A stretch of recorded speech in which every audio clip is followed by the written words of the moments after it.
buenos días, queridos amigos. Bienvenidos a Si el río suena, en esta semana que nos inauguramos en una condición especial en nuestro país. Murió Abimael Guzmán Reynoso, el genocida más grande de la historia de nuestro país y uno de los más sanguinarios del mundo entero. No, Abimael Guzmán Reynoso no era un líder guerrillero o un luchador social, no. Era un hombre que quería destruir el Perú para fundar un nuevo Estado. Y en ese destruir el Perú estaba destruir a los peruanos y destruir a los peruanos más humildes, porque por ahí empezó. Han pasado casi 30 años desde su captura, hemos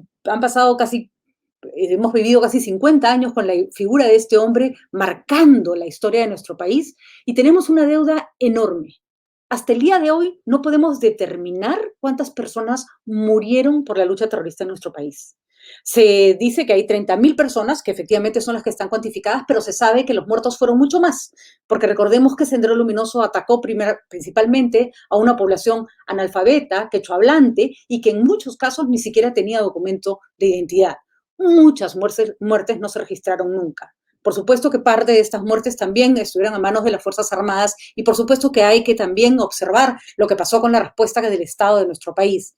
Pero nunca debemos olvidar que si el Estado respondió pésimo, y lo hizo, lo tenemos que evaluar, pero que si Abimael Guzmán no hubiera existido, el ejército no hubiera tenido que entrar a pelear a la sierra y no hubiera tenido que entrar en ese círculo de barbarie.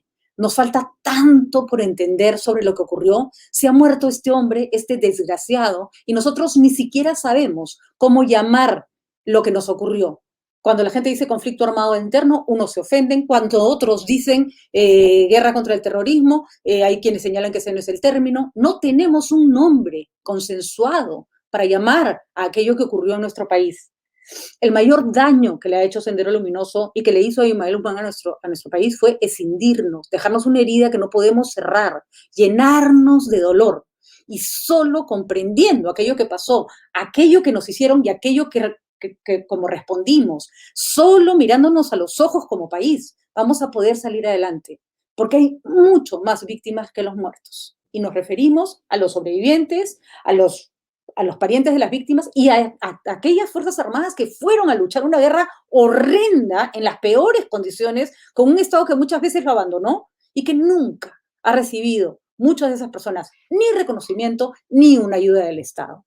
Justamente hoy queríamos hablar con alguien que conoce la historia desde dentro, no con analistas, que los respetables y que han hablado muchísimo, no con autoridades, queremos hablar con un personaje. Y creemos que tal vez uno de los personajes más representativos y que tiene mayor capacidad para dar cuenta de lo que ocurrió es el antropólogo Lurgio Cavilán.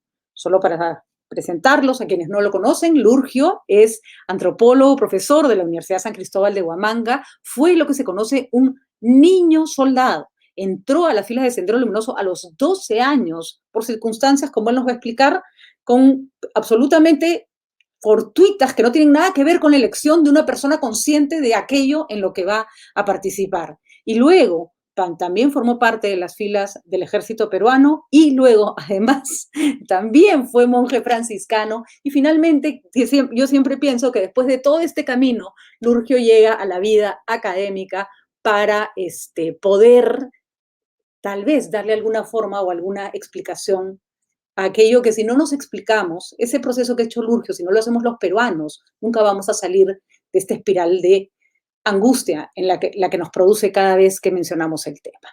Lurgio, ¿cómo estás? Muchísimas gracias por estar con nosotros el día de hoy. Para nosotros es importantísimo tenerte en el programa. Muy buenos días, Patricia. Muchas gracias por la invitación. Lurgio, tú tienes dos libros que son realmente conmovedores, ¿no? Memoria de un soldado desconocido y Carta a Shogun.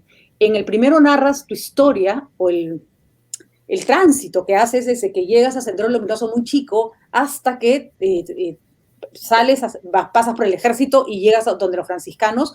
Y en Carta a Shogun haces un llamado, un agradecimiento, una reflexión de quien, Shogun, que fue un comandante del ejército que te salvó la vida.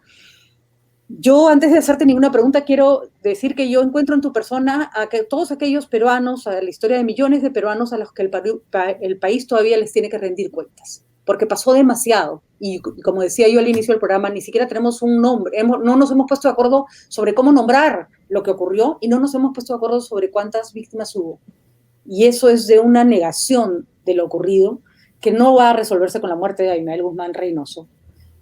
Cuéntanos, Lurge, un poco el Ayacucho que te tocó vivir, la infancia que te tocó vivir, para que la gente entienda por qué no es tan sencillo juzgar o mirar a quien alguna vez pudo tomar el camino de Sendero Luminoso, del cual tú saliste además.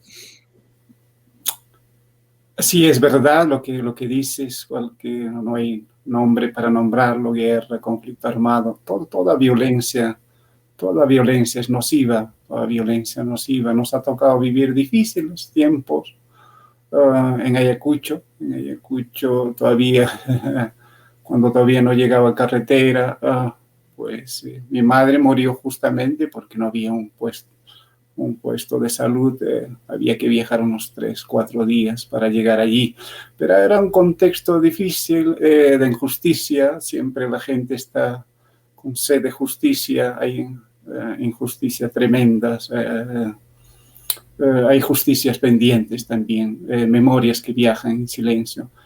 Eso ha sido el contexto, pues, en los años 80, 82, cuando mi hermano, pues, acompañado con un profesor, se fue como otros jóvenes.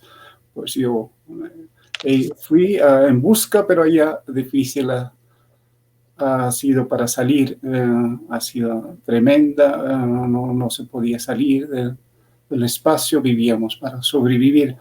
Eso era, y toda la gente han quemado sus casas, y tremendo conflicto armado, atroz, que han visto tantas cosas, y con esas secuelas vivimos, ¿no? Pero estamos aquí. Es impresionante cómo mucha gente no tiene la esperanza que tiene sobre el país, y tú sí la tienes habiendo vivido lo que has vivido. Hay una parte en tu explicación que me interesa mucho comentar. Tú estás hablando de los primeros años de los 80, cuando aparece Sendero Luminoso, y por el contexto de tu libro, tú cuentas que eso inicialmente se ve efectivamente como un movimiento liberador de todas esas injusticias que se vivían. Es decir, toma tiempo para que pues ustedes se dieron cuenta más o menos rápido, pero les tomó tiempo darse cuenta que estaban metidos no en un movimiento liberador, sino absolutamente destructivo, ¿no? Sí, es verdad, desde los primeros sí, es como un árbol, como la buena, se escucharon como una buena lluvia para la siembra, para cosechar buena, pero no, apenas cuando comenzó el proyecto de Abimael Guzmán, ha sido totalmente nocivo, había un desencanto total, no había ese apoyo masivo de las comunidades campesinas hacia Sendero. Pues nosotros hemos vivido escapándonos entre cuevas, ahí sobreviviendo, no nos odiaba tantas cosas. Eso, y ha muerto casi Sendero Luminoso en sus primeros años. No lo sé, hasta ahora existe, no sé por qué tanto tiempo. Quizá por eso no recuerdan tampoco esta muerte que ha pasado estos días, porque nadie quiso ver a Abimael Guzmán ni a Sendero Luminoso, que eran apenas un pequeño grupo también. Éramos pequeños grupos, no éramos tantos como pintaba la prensa internacional o algo así, que éramos tantos, éramos pequeños grupos con ese proyecto ideologizado como la vida. Y que además señalas, y hay que decirlo, el libro de Lurgio es duro de leer, no me puedo imaginar lo duro que debe haber sido escribirlo, no es un libro en que hay victimización, no tendría por qué, pero ni siquiera es una justificación, es una narración de lo que ocurrió, con todos su lado oscuro, terrible, y también con el lado de alguien que siente que la vida puede continuar. Lurgio, tú, por ejemplo, contabas que una vez que estaban dentro y que eran partícipes y actores, porque no les quedaba otra, porque si no los mataban, de actos terribles, ya no podían salir, que varias veces intentaban salir, y es increíble ver cómo no había un escape, no había o los mataban los ronderos, o los mataban las Fuerzas Armadas, o los mataba Sendero, pero tú podrías afirmar que buena parte de esos chicos ilusionados o que no entendían ni bien en qué se habían metido, quisieron salir de ahí y no pudieron. Sí, muchos queríamos irnos, queríamos escapar, era difícil, había una disciplina, todos los castigos eran con la muerte eran castigos, pues a las comunidades campesinas, por ejemplo, no, el que no seguía el proyecto, pues los convertía en mesnadas. Decía, estos indios brutos deben entender la revolución, es eso los convirtió. Sendero, pero no había escapatoria, todos los castigos era con la muerte. Si uno escapaba, bueno, pues ahí los soldados también te descuartizaban, o los rondas campesinas también, o en el propio partido, quiere escapar, pues el castigo siempre era con la muerte. Cuando cuentas que mataban a chicos chiquillos porque se quedaban dormidos haciendo la guardia, ¿no? Que poco valía la vida. Me imagino que en un contexto como ese la vida empieza a valer nada. Y sin embargo es curioso porque nosotros entendemos normalmente el conflicto y entendemos la guerra, el terrorismo como militares contra terrucos. Y tú creo que eres un ejemplo de que había seres humanos que no son etiquetas los que pelean, son seres humanos. Si no fuera porque te encuentra justamente un militar que decide salvarte la vida, no estaríamos conversando. Y tú haces ese tránsito que la gente probablemente ni siquiera sepa que pudo existir. Cuéntanos, por favor, porque queremos que a través de tu testimonio, muchos que no conocen tu historia puedan entender la complejidad del tema. ¿Qué significó salir de lo que tenías 14 años de las filas de Sendero Luminoso para llegar a manos del ejército peruano? Sí, es verdad, el hombre quizás somos tan complejos, sí se ha cometido tantas cosas en Sendero Luminoso, en el ejército también, pero hay como este gesto de humanidad de Teniente Chogún, que mataban niños también, niños, mujeres, violaciones, etcétera, pero ese día no me mató el Teniente Chogún, me llevó a la base militar, se convirtió en mi padre, me dio casa, me dio educación, por eso también hablo también el español. Pude estudiar y pude compartir algunas cosas que he aprendido. Eso creo que somos, muchas cosas, han ofrendado sus vidas, el ejército, estos miles de jóvenes que han ido a las bases militares, se han cometido también tantas atrocidades también. Pero creo que yo pienso por eso que debemos pensar en la historia con todos sus horrores que hemos pasado y con toda esta humanidad también que somos El teniente Shogun te encuentra en un momento en que tú estás escapando de y que el destino natural hubiera sido que te mataran. Sin embargo, él le impide que te maten, te lleva a la base militar, tienes 14 años y ahí eso es impresionante porque, a ver, Lurgio, estamos hablando en español, eres una persona con grados académicos, con doctorado en antropología, has estudiado fuera, y a esa edad hablaba solo quechua y eres analfabeto. Sí, hablaba quechua y apenas algunas palabras en español. Sí hablaba, pero siempre estábamos esperando la muerte, porque uno no podría soportar tantas cosas. No había veces 4 o 5 días, pasaba sin comer, comiendo tierra, comiendo algunos agua que había, eso. Entonces uno estaba esperando la muerte, pero el teniente pues no me mató. Me hubiera gustado quizá que acabara mi vida allí, y me metió a otra guerra que es tremenda también, es tremendo.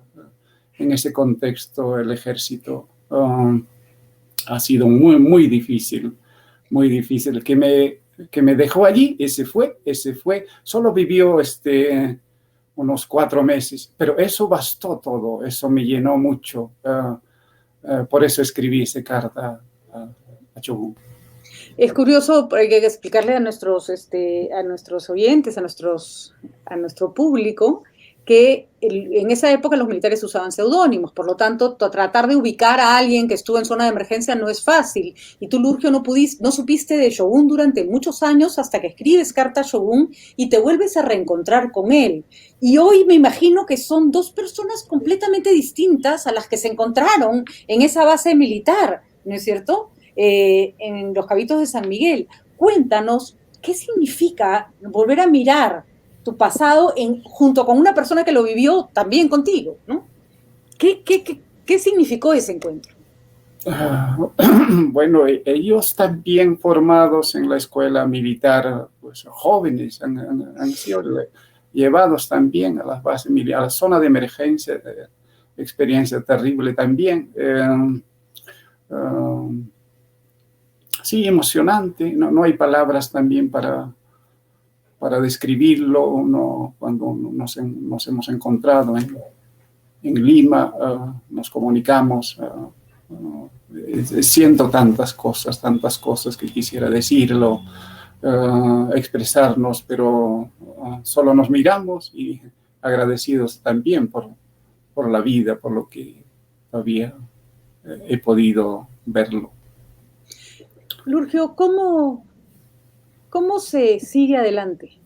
¿Qué es todo lo que ha tenido que pasar contigo como ser humano para no solo seguir adelante, sino reconstruir tu vida? ¿Por qué ese proceso de reconstrucción que yo reconozco, que reconocemos los que te leemos, quienes conocemos tu trabajo, quienes te están escuchando ahora, no lo podemos transitar todavía como país? Sí, tantas cosas hemos pasado allá, casi la mayor parte de los ayacuchanos convertidos en terrucos, ese estigma que llevamos, apenas que uno levanta una protesta a los estudiantes en San Cristóbal, pues son terrucos, están haciendo apología, todas estas cosas todavía pasamos.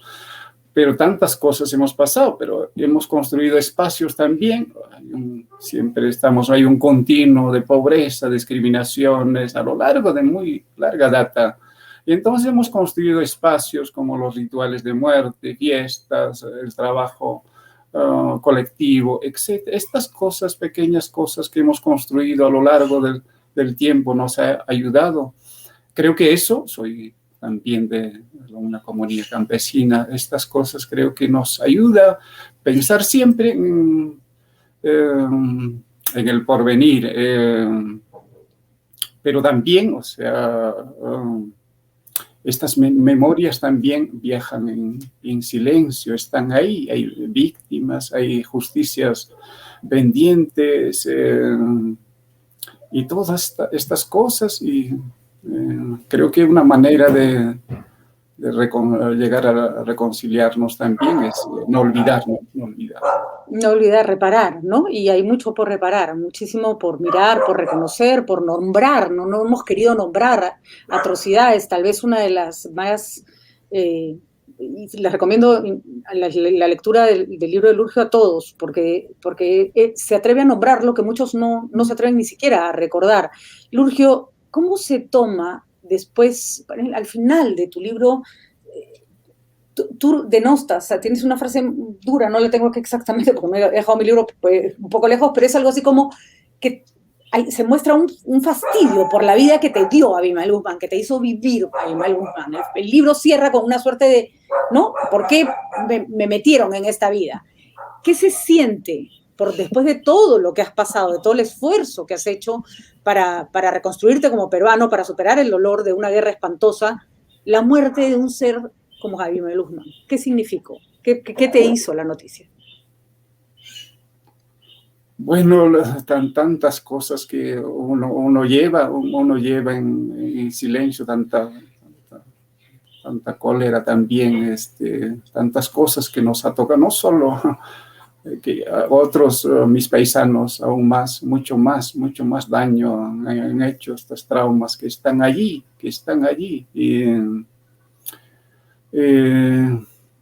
¿por qué nos ha metido esto? No, nunca hemos elegido esto, nosotros nunca elegimos, siempre queremos trabajar en nuestra tierra, siempre que buscamos la paz, no queremos ninguna violencia, pero nos ha metido esto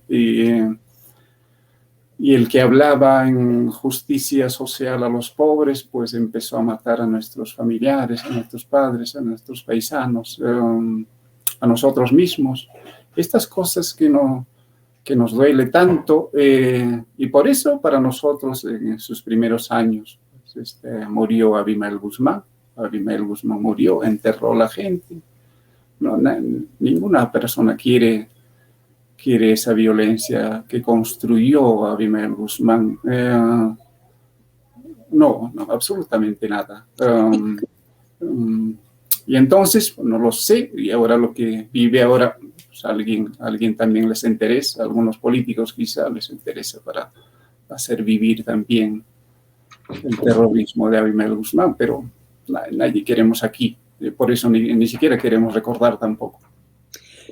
Eso es importante lo que nos dice Lucio. ¿Cómo explicas que haya gente, porque ustedes, además lo que dices es muy lúcido, muy pronto se dieron cuenta que no había nada positivo, nada esperanzador, nada gratificante en una ideología que inicialmente se presentó como salvadora, que efectivamente recogió muchas de las necesidades del lugar y que muy pronto ustedes mismos fueron víctimas de eso en que se habían metido porque era sanguinario, destructivo, de una insania espantosa.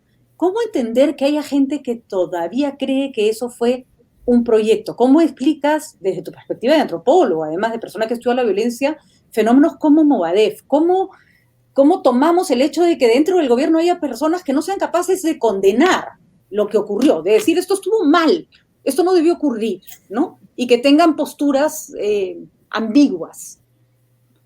Sí, es más complejo todas estas construcciones también, son legitimaciones, construcciones desde el poder, es más complejo. Para ilustrar, por ejemplo, cuando Sendero, el proyecto de Abimael Guzmán, llega a una comunidad campesina en los primeros años, a finales de 1982, a principios de 1983, esos años que comenzó la estrategia de la lucha armada. Cuando llega a las comunidades campesinas, reúne a las comunidades campesinas, dice quién es el presidente, secretario, todas estas cosas, bueno, pónganse ahí al frente y todos son fusilados, ¿no? Ni siquiera fusilados con armamento, sino con hachas, piedras. Es terrible, atroz, una vida, una cosa atroz. Y entonces dijeron las comunidades campesinas, no, esto es monstruosidad. Y a partir de eso, vean nada más Huaychao, Uchurajay, Jarguarán, toda esa parte, Chungue, todas estas partes se han levantado. Y eso no se cuenta, creo, no se cuenta. Y Abimael Guzmán seguramente donde viviría, escondido por allá, y etcétera. Comiendo y durmiendo en una cama, y mientras ustedes estaban en el monte muertos de hambre y muertos de miedo y muertos de frío, y eran unos chicos, ¿no? Sí, niños. Mujeres. Mujeres embarazadas. Hablantes, sin saber leer, por lo menos, algunos. Sí, estas cosas. Sí, esto nos falta hablar, pues nos falta hablar, sincerarnos también, más que juzgar, es verdad, hay que juzgarlo, pero hay que entenderlo, ¿entiendes? Creo que la antropología también me ayuda mucho a entender al otro, mirarnos en el espejo, y comprenderlo. ¿Por qué han sucedido estas cosas? ¿Por qué nos ha pasado estas cosas? ¿Por qué nos comportamos así? ¿Por qué son así nuestros políticos? Por eso le estoy diciendo que hay una justicia pendiente, hay memorias que viajan, hay víctimas, todavía no hay una verdad también. Hay mujeres que estamos... Hay un escándalo por ponerse un mantel rosado, por ejemplo. Esta injusticia de muy larga data, y todavía hay razas inferiores, razas superiores, pues ¿cómo nos va a gobernar que viven los de pueblos alejados, de provincianos? No es posible que pueden ser nuestros gobiernos. Estas cosas tenemos pendiente, y todavía en un Perú dividido, todavía, sálvese quien pueda, pues necesitamos los hombres, los seres humanos al otro, necesitamos al otro para vivir. Creo que eso practicamos en mi comunidad y trato estas cosas, me ayudan también a vivir.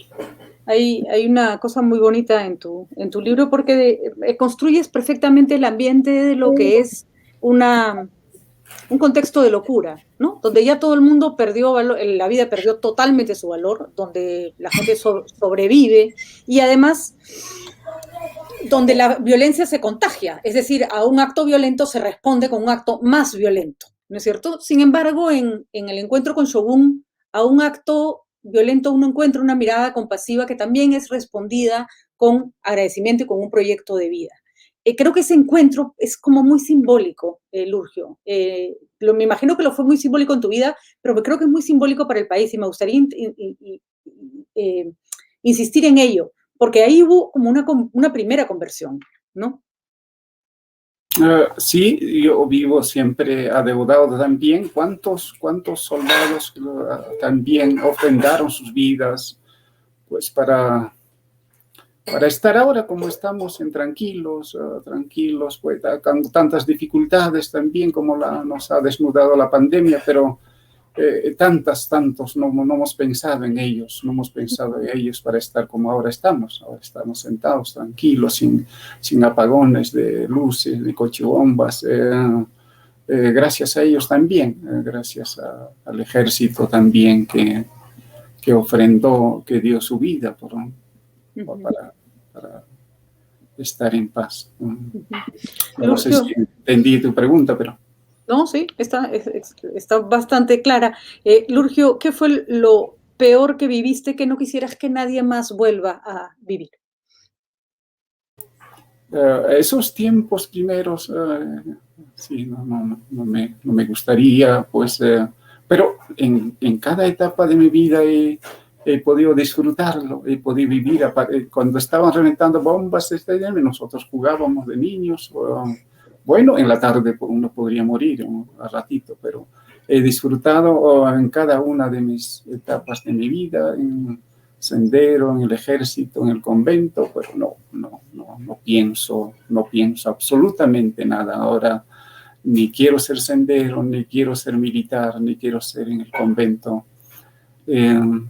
Ahora intento vivir tratando de entender al otro, tratando de entenderme a mí mismo, y no me gustaría que otras podrían vivir esa vida que nos ha tocado tan difíciles, que llevamos dentro, que llevamos este dolor tan dentro, no podemos hablar, nos ha cerrado la boca también, apenas hablamos algunas cosas y estamos haciendo apología, estamos alabando al sendero, no, absolutamente nada, ningún ayacuchano. Creo que ayer apareció acá un cartel diciendo, pues, entreguen el cuerpo de Abimael a su esposa, algo así, pero no lo sé cuánto cuesta hacer estas cosas. Pues hay una perversidad de la política, La mayor parte de las cochibombas, por ejemplo, ha sido del otro enemigo. Sí, estas cosas, esos contextos sirvieron para muchas cosas, hasta de robos en la carretera, pues alguien robaba, bueno, ha sido sendero, ha sido militares, ha sido otro, sí, se dio tantas cosas. Es más complejo nuestra historia y, como dijo Carlos Iván de Gregory, pues todavía es opaco, erosivo, todavía no hemos podido entenderlo, comprenderlo en su sentido amplio, lo que nos ha tocado vivir el conflicto armado. Lurgio tiene en su libro una anécdota que yo no puedo evitar contarla porque a veces, no sé, pienso que hay, no sé, estrechez de mente y estrechez de corazón, ¿no? Y hay que decirlo con sus letras. Lurgio era soldado, pensó que la vida del sacerdocio podía ser una opción para él. Sospecho, Lurgio, que tenía que ver con una necesidad de búsqueda de paz también, de tranquilidad, de necesidad de observar tu vida que había sido tan tumultuosa. Fue donde el cardenal Cipriani, en esa época obispo de Cuchuy, le preguntó si era casto. Lurgio le dijo que no, y le dijo, entonces no sirves para sacerdote. Pero gracias a Dios no te quedaste ahí y recurriste a otras vías. Y finalmente esta parte de tu vida me interesa resaltarla porque llegas donde los franciscanos no es gratuita, me parece la elección de los franciscanos ofrendan su vida, ¿no es cierto? Los franciscanos no son unos santos, como bien tú dices, hay de todo en todas partes, pero son personas que están al servicio del otro y tienen esta cosa tan, que los define tanto, que es el voto de pobreza. ¿Qué encontraste? ¿Por qué la búsqueda de la religión después de haber pasado por todas estas etapas violentas? Bueno, en las bases militares nos visitaban las monjas que eran misioneras, pues creo que Dios nos animó, eso me animó también, todavía joven, pero me motivaron mucho, sí, leyendo algunas Biblias, pues además estaba también cansado un poco en el ejército, ver tantas cosas, tanta muerte, tanto maltrato también. Entonces terminé así he terminado, pues llegué donde alguien me dijo, pues donde Cipriani, entonces estas cosas me dijo y adiós. Iba a terminar, pero terminé siendo franciscano, que es son más flexibles, pues son misioneros, tienen una larga historia con todos sus problemas y también están ahí, son siglos que están presentes en Perú, en el mundo también ellos. Ayudando siempre al otro, a su modo, ayudando al otro. Sí, eso hacen, eso creo que también me ayuda mucho también pensar. Había mucho tiempo para estar en el convento y estas cosas me ayudaron a pensar y escribir el libro estando en el convento franciscano. Le agradezco mucho que me formaron también, me educaron, y había que perdonar muchas veces, 70 veces 7, perdonar siempre. Perdonarse también, ¿no, Lurgio? Sí, perdonarse. Sobre todo, ¿no? Mirarse en el espejo. Lurgio, tú te has mirado al espejo, no sé si somos un país que se mira al espejo, me parece que todavía no. Tal vez la muerte de Ismael Guzmán debería recordarnos que tenemos una tarea pendiente, que tú ya empezaste hace mucho tiempo, que como país todavía no lo conseguimos. ¿Tienes esperanza en que de que avancemos en esto, o crees que en la polarización y en alguna de las características que este gobierno presenta, a veces tan inapropiadas, se dificulte más ese camino que no avanzamos, Lurgio? Siempre hay esperanza, tenemos tantos problemas tenemos, muchos problemas, tantos ocurren, y y siempre haremos, siempre es posible hacerlo, siempre es posible. Creo que por primera vez, un campesino, uno de provincia llegue a Lima, eso ya creo que sí es tremendo, para pensar también, para mirarnos eso, lo que acabamos de hablar. Creo que sí, hay mucha esperanza, siempre habrá problemas, siempre estas cosas, estamos lleno de problemas tenemos, pero que nunca hemos pensado también las cosas que hacemos, la belleza de tantas cosas que tenemos, tanta diversidad que tenemos, tanta comida, tanta alegría, tanta música, tantas ganas para vivir. Eso, y pues tenemos problemas. A veces los problemas también nos hace pensar, y quizá, mis paisanos dijo, bueno, a veces gracias a este conflicto, pues llegó la carretera, llegó la luz, se recordó el Estado, pero también nos sirve todas estas cosas. Finalmente, Lurgio, Tú y muchos, tu libro está plagado de historias como esas, perdieron familiares, hermanos, amigos, compañeros, nunca más los volvieron a ver, nunca, nunca. Se murieron y no saben ni dónde los enterraron, o si algunos ni fueron enterrados, sus cuerpos desaparecieron. Merece Abimael Guzmán ser enterrado y que su tumba se convierta en un lugar que probablemente muchos consideren un lugar de peregrinación. Tú, como persona que has padecido su ideología asesina, ¿qué esperarías que hiciera el Estado ahora? Bueno, sí, hay víctimas todavía que buscan, hay exhumaciones hasta ahora hay madres que lloran por sus hijos. Mi hermano no lo sé dónde estará, Sí. dónde estará ahí, en algún sitio. Está ahí y bueno, no ha sido cualquier... cualquier asesino, o sea, ha sido un poco especial. Y creo que debería tratarse, tenemos ahí instituciones en Perú, acá tenemos, y ellos tratarán, no lo sé, nadie queremos recordarlo, le dije, o sea, desde los primeros años no queremos ver. Ahí mismo, dentro del partido, nadie quiere ver a Abimael Guzmán. Bueno, algunos que quizá quieren convertirlo en un museo, no lo sé, un héroe. Serán uno o dos. Pero nadie quiere recordar, nadie quiere, sí, rendir homenaje, nada de estas cosas. Y por eso creo que ni quieren hablar, ni han hablado de la muerte de Abimael Guzmán, porque hace tiempo, pues ya enterraron. Lurgio, esa frase es importante y es fuerte. Hace tiempo lo enterraron. Los que fueron sus víctimas, los que tuvieron que padecerlo de más cerca, hace tiempo lo enterraron. Lurgio, muchísimas gracias. Muchísimas gracias por todo. También. Un abrazo grande a todos. Gracias por la esperanza y gracias por tomarte el trabajo de contar tu historia, que has dicho varias veces en la entrevista que muchos han preferido, que ya no quieren ni hablar.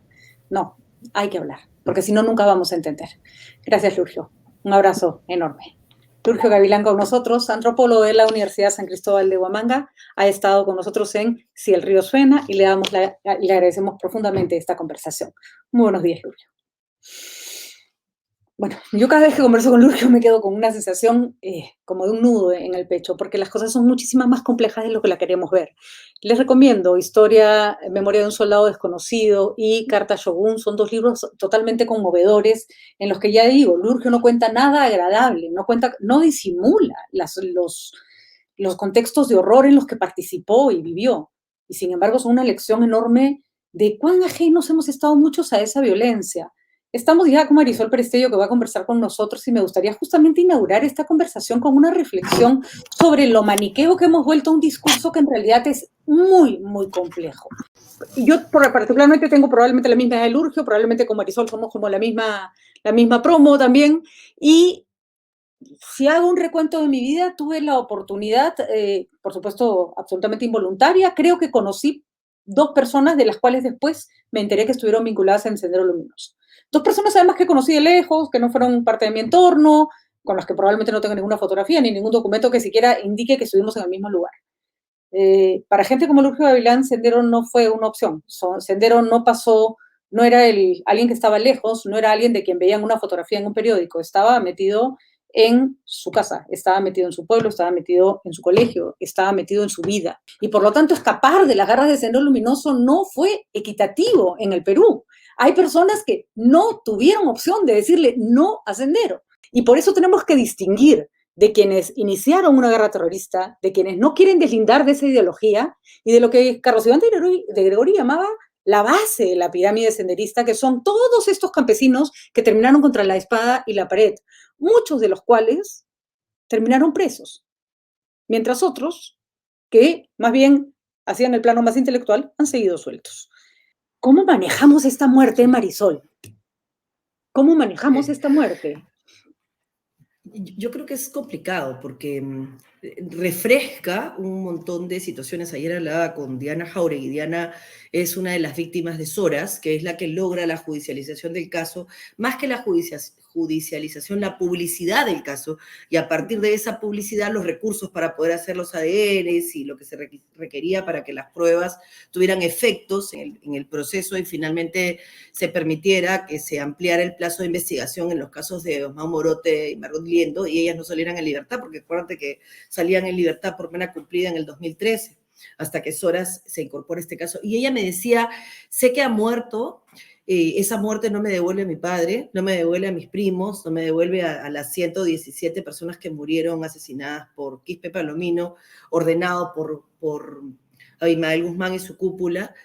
Y sin embargo siento que lo que él ha sembrado no ha terminado, ¿no? O sea, él en realidad es un miserable que pasó los últimos años de su vida y los últimos tantos años, 29 años, en la cárcel, pero lo que él sembró es lo que en realidad nos ha dañado. Entonces hay que, por supuesto, resolver el tema del cuerpo en lo inmediato para no generar a partir de eso más debate, pero que no pase lo que pasó con el monumento famoso, el mausoleo en Comas, ¿no? Que fue el tema del mausoleo y luego la gente se olvidó y no saben ni siquiera qué fue lo que pasó finalmente, porque ese tema se resolvió y se resolvió bien dentro de la ley.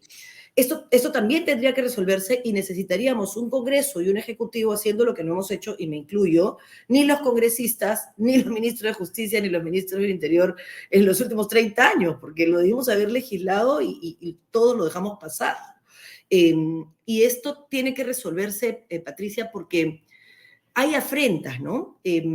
No ganamos la batalla militar, pero no logramos que los pueblos a donde Sendero sembró el terror desarrollaran, ¿no? Mira Putis, mira Cayara, mira Jomarca, mira Soras, mira Lucanamarca, tienen los mismos problemas en temas de abandono que tenían hace 30 años, ¿no? Problemas de agua, problemas de luz, problemas de acceso a la educación, problemas de infraestructura, de vías, y eso es lo que hicimos mal desde el gobierno. Y los ciudadanos, lo que hicimos mal, los limeños, fue leer, bueno, yo soy de Tacna, pero vivo acá hace muchos años, fue leer el terrorismo desde Tarata, que es terrible, que es horroroso, que todos tenemos a Carlos, al papá de Carlos gritando, y ese grito todavía nos desgarra, pero hay otra historia del Perú que generó que la gente saliera de esos hogares, que viniera, por ejemplo, el Agustino, y que no le enseñara quechua a sus hijos para evitar que el sonido gutural los estigmatizara, ¿no? Ese es un Perú que todavía sangra, Patricia, y eso lo hizo este infeliz delincuente que se ha muerto, y sembró esta división absurda que no es real entre ricos y pobres, entre campesinos y señores y personas que viven en la ciudad, citadinos y campesinos. Y claro, con un proceso de descentralización como el que tenía el Perú, que es un desastre y que sigue siendo un desastre, lo que se ha hecho es trasladar el centralismo de la capital del país a las capitales de región, ¿no? Entonces, hay pues un caldo de cultivo que con todo el odio y todo el temor que sembró Ismael, sirvió para intentar explicar. Para mí no hay ninguna explicación de las miles de muertes y asesinatos que hubieron y que hay hoy, porque la gente piensa que esto se acabó, Patricia, y no se acabó. Nosotros lo hemos conversado muchas veces. Hoy día Quispe Palomino tiene secuestrados todavía entre 300 y 500 personas, según la información que dio en su momento CHC Alternativo, que secuestraron en los 80, pero que han mantenido violando a mujeres, y a las que nacen las vuelven a violar para tener a los famosos pioneritos, ¿no? O sea, esto sigue presente en el Perú. Además, vamos a decirlo, es tan complejo el fenómeno, ¿no? Por ejemplo, la cantidad de personas que fueron acusadas de ser senderistas porque su hijo era senderista, porque su tío era senderista, porque su primo era senderista y pasaba por la comunidad y le daban de comer. Y yo pensaba, yo no tuve que pasar por eso. En mi entorno no había gente que estaba vinculada con Sendero Luminoso. Mi exposición a Sendero, por ser una persona de determinada clase social y vivir en determinado lugar del país, era mucho menor. Entonces, incluso ni siquiera hemos analizado no solo la víctima del que murió, sino la víctima del que no pudo escapar no solo de ser víctima de senderismo, sino de convertirse en senderista. Cuando uno lee la historia de Lurgio, dices, ¿cuál era el plan B para este chico?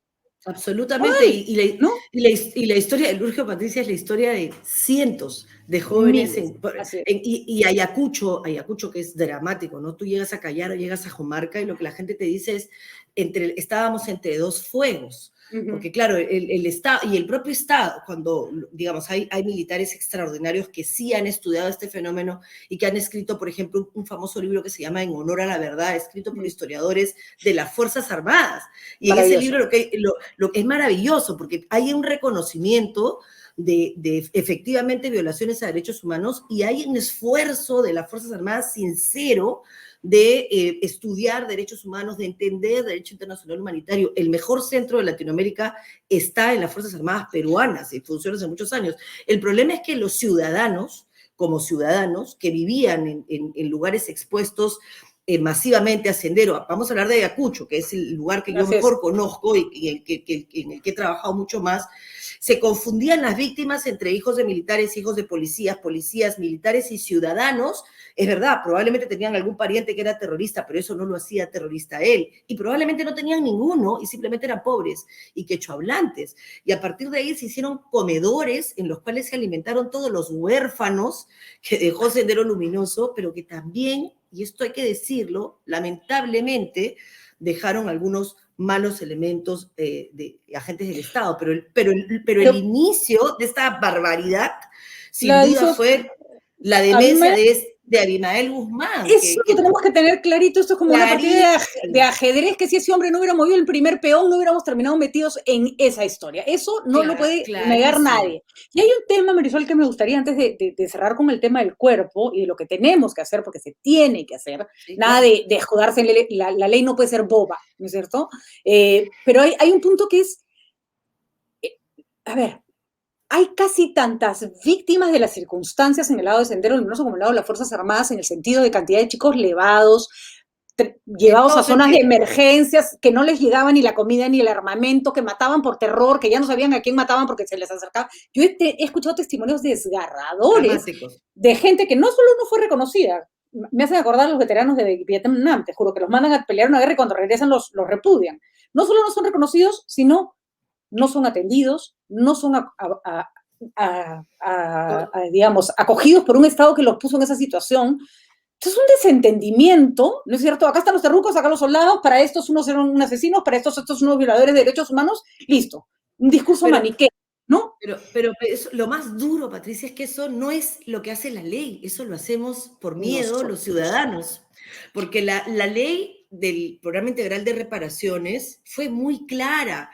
Esa ley dijo en su artículo 4, que es un artículo que yo repito para que la gente se entere, dijo con toda claridad, no se puede ser víctima y victimario. Fue la primera norma que debería de leer el señor presidente, que dijo el Estado no puede volver a ser bobo, como lo has dicho tú, no puede volver a dejar que lo encime Sendero Luminoso haciendo abuso del derecho. Y entonces, ni sentenciados, ni procesados, ni investigados por delitos vinculados al terrorismo pueden ser considerados víctimas hasta que resuelvan su situación jurídica. Mira qué fuerte. O sea, una persona que ha sido torturada o que ha sido asesinada no es considerada víctima si aún no resuelve su situación jurídica. Por supuesto, está muerta y le reconocen que se ha muerto, pero no la consideran víctima ni la protege el Estado en esa condición. Eso hace que sea inmoral que se puedan poner autoridades en nuestro país, no importa de quién se trate, no importa qué capacidades tenga, que puedan tener investigaciones por presunción de terrorismo. Mira de cuántos años te estoy hablando. Eso no es un tema que salió ahora porque ganó Castillo. Eso tiene años en el Perú. Y luego lo que se hizo fue el esfuerzo a partir de organizaciones. La organización, una de las más importantes que agrupa a víctimas, la presidenta es esposa de un militar. Lo que pasa es que no lo sabemos y entonces estigmatizamos. Y a eso le sumas un montón de errores, ¿no? Como el de la Corte Interamericana en su momento, en poner las piedras de los terrucos que mataron en Castro Castro en el Ojo que Llora, que fue lo que convirtió el Ojo que Llora en un monstruo, cuando en realidad las personas que sí conocemos eso y sí sabemos, marchamos, y la propia autora de la obra, para que se sacaran esas piedras que eran inmorales. Los familiares de las víctimas Dijeron, saca ese, que ese mató a mi padre. Además, y entonces, Carlos Iván de Gregorio habla de esta pirámide senderista, ¿no es cierto? Donde está Abimael, este grupo de sanguinarios que lo siguieron, que sabían muy bien lo que hacían, que tenían los recursos para no estar ahí si no les hubiera dado la gana, y esta base enorme de gente pobre que ni eligió, ni le preguntaron, que no sabía cómo salir cuando se había metido, como contaba el Urgio, que cuando yo estaba adentro no sabía cómo salir, porque tampoco había una vía para que se pudieran arrepentir. En fin, todos los errores uno tras otro y ya no podemos cometer más. A Abimael no se le puede enterrar, Marisol. Eso no puede pasar. Y además, Patricia, te contaba lo del mausoleo porque yo creo que no se le ha reconocido al alcalde de Comas lo que significó para él hacer lo que hizo, ¿no? Porque yo era ministra en ese momento y no tienes idea, Patricia, de todo lo que hicimos para intentar que el Poder Judicial ordenara sacar los cuerpos, porque acá lo que pasó es que ellos hicieron un mausoleo para 50 cuerpos y metieron ahí un grupo de cuerpos de la gente del frontón y inmediatamente el alcalde lo que hizo fue dar una orden y decir ese mausoleo hay que botarlo, porque no está autorizado. La ley de cementerio solo autoriza mausoleos para héroes, que obviamente no es el caso, o para familias. Y no podía votarlo porque habían cuerpos adentro. Ellos, por supuesto, como siempre, fueron a la Corte Interamericana y la Corte dijo, oye, puedes votarlo, pero coloca los cuerpos en un lugar a donde ellos puedan, digamos, respetar los ritos. Y sobre eso vamos a hablar también porque ya hay sentencias de la Corte Europea que dicen que hay excepciones, como la de este delincuente. Y al final no se pudo porque los jueces se pateaban la pelota. Los jueces decían, yo no soy el autorizado para que saquen los cuerpos, porque yo soy solamente el juez que llevó el caso, pero tienes que ir al juez de la jurisdicción. El juez de la jurisdicción lo mandó a otro lado. Nadie se atrevía. Y finalmente, eso no puede pasar, Patricia. El alcalde trabajó un proyecto de ley, bueno, muchos ayudamos en este esfuerzo, y Alberto de Belaúnde presentó el proyecto de ley. Mira, de esto había pasado casi un año. Hicimos todo el esfuerzo en el Congreso, se aprobó la norma, se publicó la norma, y el alcalde, faltando menos de 2 semanas para terminar su periodo, agarró su bulldozer y votó. Pero claro, la gente ya estaba en otro tema, ya nadie entendía qué había pasado, y además lo amenazaron de muerte. O sea, en realidad, yo siento que vamos abandonando a gente que va haciendo peleas para reivindicar, y grupos, por supuesto, y organizaciones para reivindicar lo que esto significó. Entonces estigmatizamos y todo es lo mismo, y no todo es lo mismo. No, y eso qué es lo difícil. más importante, entender eso. Y cuando entendamos eso, probablemente exista mucha más comprensión. Mira, se han dado pasos, Patricia, ya por ejemplo hoy los policías y los militares, se abrió el registro de víctimas y ya se empezaron a inscribir, porque en su momento, cuando el registro de víctimas existía, dentro de las instituciones policiales y militares, inscribirse como víctima era ofensivo, porque nadie explicó de qué se trataba. Entonces ellos decían, no, yo me he quedado, digamos, mi padre, mi esposo ha muerto en funciones, sí, pero un ratito, no ha muerto en funciones en un operativo, ha muerto en funciones a manos del terrorismo. Ha muerto a criminal. El Estado, y le das la condición de víctima, y con eso tienen, lamentablemente no son programas muy completos, pero por lo menos la beca Repared sí era en su momento una beca importante. De acuerdo, y ya se hizo una campaña y se están inscribiendo, pero todo es post, y lamentablemente lo de este señor todo terrorista. Es post y todo es como, ¿no?, pequeño. Ahora, ¿cuánto tiempo demora en tener un marco legal para hacer lo que hay que hacer con ese cuerpo? Que es incinerarlo y desaparecerlo. Ni siquiera avisar si lo tiraste al mar, lago, laguna, acantilado. Eso es lo que se tiene que hacer. Mira, tendría que hacerse. Primero, Patricia, no hay ninguna duda de que eso se puede hacer.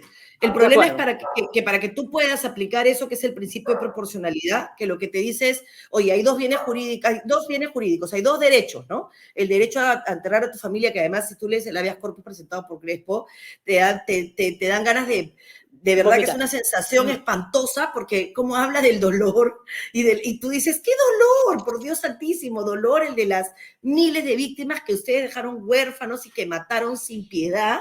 ¿Y de qué dolor me estás hablando, no? ¿De qué como dice el Urgio, ¿sabe Dios dónde estará mi hermano? O sea, por ejemplo, ¿no? Pero además, niños como el Urgio se criaron en los cerros, escondidos en huecos que hacían horrible. Entonces, ese dolor marca, pues, una generación.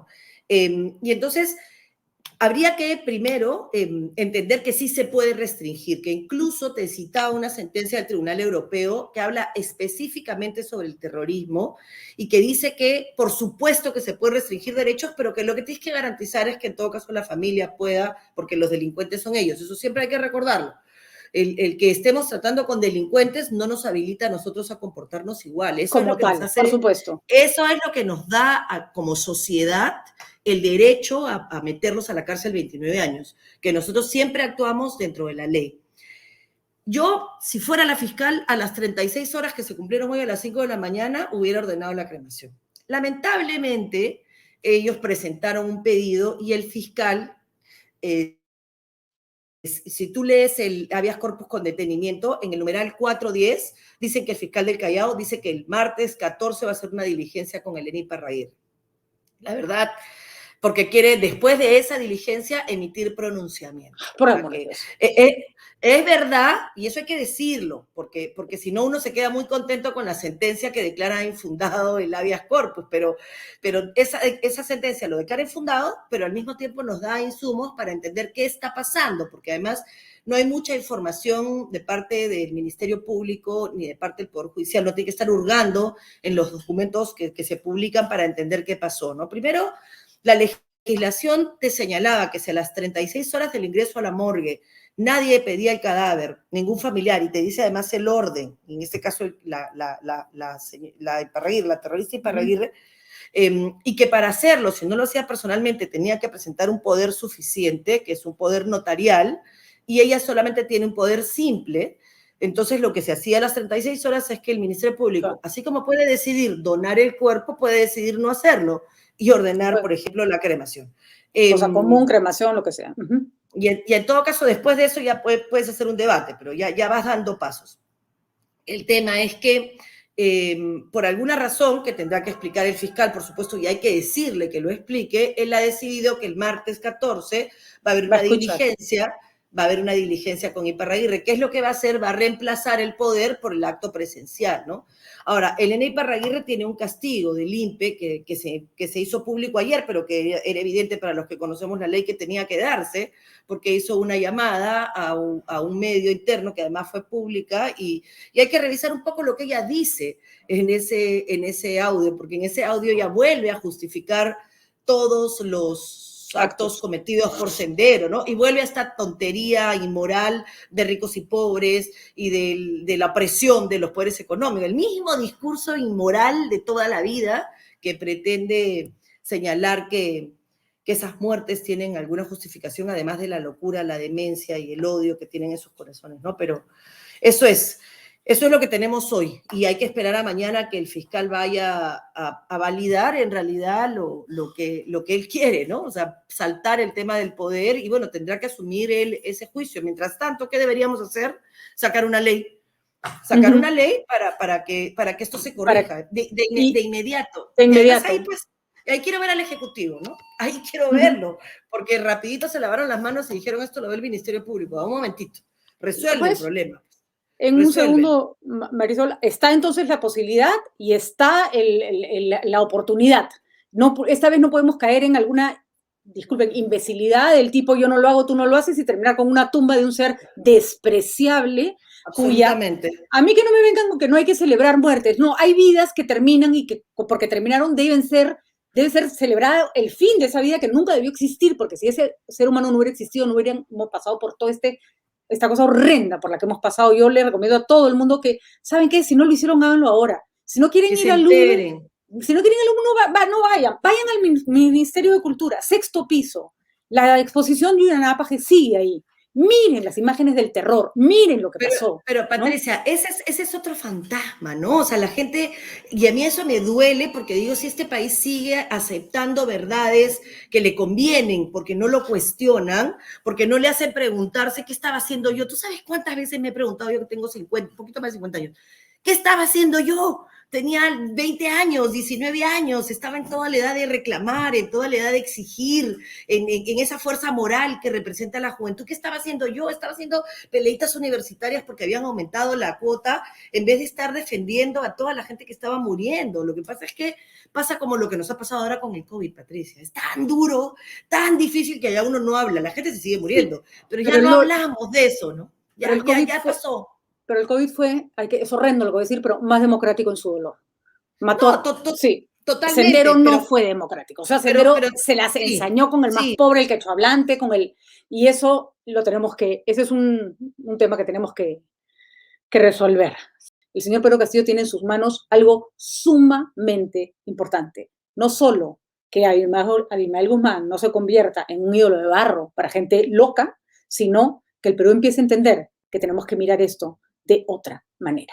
Y tenemos que decidir cómo vamos a llamar a lo que nos pasó, que no tiene nombre, cuántas víctimas fueron, quiénes fueron los verdaderos verdugos, a quiénes hemos satanizado, quiénes merecen una oportunidad. Todo eso lo tenemos que evaluar. Muchísimas gracias por habernos acompañado el día de hoy.